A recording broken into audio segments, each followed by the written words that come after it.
ಖಂಡಿತವಾಗೂ ಅವ್ರದ್ದು ನಾನು ಹೇಳ್ತಾ ಇದ್ದೀನಿ, ಇಂದು ಹುಲಿ ಅಲ್ಲ, ಅದು ಇಲಿ. ಇಂದು ಇಲಿ.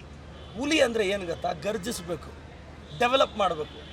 ಅಭಿವೃದ್ಧಿ ವಿಚಾರದಲ್ಲಿ ಯತ್ನಾಳ್ ಸಾಹೇಬರು ಡಿಬೇಟಿಗೆ ಬರೋಕ್ಕೆ ರೆಡಿ ಇದ್ದಾರಾ? ನೋಡು ಮಾರಾಯ, 20 ವರ್ಷದಲ್ಲಿ ಬಿಜಾಪುರ ನಾನು ಇಷ್ಟು ಅಭಿವೃದ್ಧಿ ಮಾಡಿದ್ದೀನಿ, ಇಷ್ಟು ಅನುದಾನ ತಂದಿದ್ದೀನಿ, ಇಂಥ ರೋಡ್ ಹಾಕ್ಸಿದ್ದೀನಿ, ಮಾತಾಡಿ ಅಂದರೆ ಮಾತಾಡಲ್ಲ. ಏನಾದರೂ ಮಾತಾಡಿ ಅಂದರೆ ನಾನು ಮನುಷ್ಯೇತರರ ಬಗ್ಗೆ ಮಾತನಾಡಲ್ಲ ಅಂತಾರೆ ಯತ್ನಾಳ್ ಸರ್. ನಾನು ಮನುಷ್ಯೇತರರ ಬಗ್ಗೆನೇ ಮಾತಾಡೋದು, ನಿಮ್ಮ ಬಗ್ಗೆನೇ ಮಾತಾಡೋದು. ಇವ್ರಿಗೆ ಸಿದ್ದರಾಮಯ್ಯ ಸಾಹೇಬ್ರ ಬಗ್ಗೆ ಗೌರವ ಇಲ್ಲ, ನಮಗೆ ಹೆಂಗೆ ಸರ್ ಇವ್ರ ಮೇಲೆ ಇರುತ್ತೆ? ನೀವು ಸಿದ್ದರಾಮಯ್ಯ ಸಾಹೇಬ್ರಿಗೆ ಗೌರವ ಕೊಡಿ, DK ಸಾಹೇಬ್ರಿಗೆ ಗೌರವ ಕೊಡಿ, ನಾವು ನಿಮಗೆ ಕೊಡ್ತೀವಿ. ನೀವು ಅಲ್ಲಿಂದ ಕಲ್ಲು ಹಾಕಿದ್ರೆ ನಾವೇನು ಹೂವು ಹಾಕ್ತೀವಿ ಸರ್, ಪಾಟು ಸೇರಿಸಿ ಬಿಸಾಕ್ತೀವಿ ಸರ್. ನೆಕ್ಸ್ಟಿಗೆ 2.5 ವರ್ಷ ಆಗ್ತಾ ಬಂತು ಸರ್ಕಾರದಲ್ಲಿ. ಯತ್ನಾಳ್ ಸಾಹೇಬ್ರು ಬಂದ್ರಂತೆ, ಚದಲ್ಪುರಕ್ಕೆ ಬಂದಿದ್ದಾರೆ.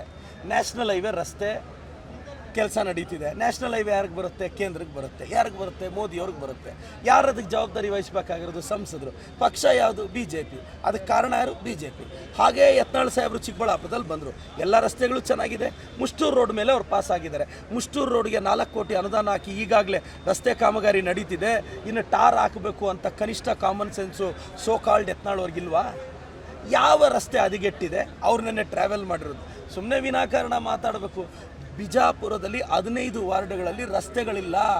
ಅಲ್ಪಸಂಖ್ಯಾತರು, ಹಿಂದುಳಿದವರ ವಾರ್ಡ್ಗಳು ಅಭಿವೃದ್ಧಿ ಆಗಿಲ್ಲ. ಮಾತಾಡಿದ್ರೆ 11 JCBಗೆ ಪೂಜೆ ಮಾಡ್ತೀನಿ ಅಂತಾರೆ. ಯತ್ನಾಳ್ ಸಾಹೇಬ್ರೆ, ನೀವು ಪೂಜೆ ಮಾಡಬೇಕಾಗಿರೋ 15 JCBಗೆ ಯಾಕೆ ಹೇಳಿ? ಬಿಜಾಪುರದ 15 ವಾರ್ಡ್ಗಳು ಅಭಿವೃದ್ಧಿಯನ್ನು ಕಂಡಿಲ್ಲ. 15 JCB ಪೂಜೆ ಮಾಡಿ ಬಿಜಾಪುರನ ಡೆವಲಪ್ ಮಾಡಿ ಮತ್ತೆ ಅದೇನೋ 28ಅಲ್ಲಿ ಕಡ್ದು ಕಟ್ಟೆ ಹಾಕ್ತೀನಿ ಅಂದ್ರಲ್ಲ. ನನಗೇನಾಗುತ್ತೆ ಅಂದರೆ, ಇವರದ್ದೇನೋ ಆದರೆ DJ ಹಾಕ್ತಾರಂತೆ. ನಮ್ಮ ಚಿಕ್ಕಬಳ್ಳಾಪುರದಲ್ಲಿ ಅಂಜಲಿ ಸೌಂಡ್ ಸಿಸ್ಟಮ್ ಅವರೇ ಹಾಕ್ತಾರೆ DJನ. ಅದಕ್ಕೆ ಯತ್ನಾಳ್ ಸಾಹೇಬ್ರೆ ಬೇಕಾ ಅಂತ ನನ್ನ ಅಭಿಪ್ರಾಯ. ತಮ್ಮ ಬಗ್ಗೆ ಒಂದು ಟೀಕೆ ಮಾಡಿದ್ರು, ಜೋಕರ್ ಭಾಳ ನಾನು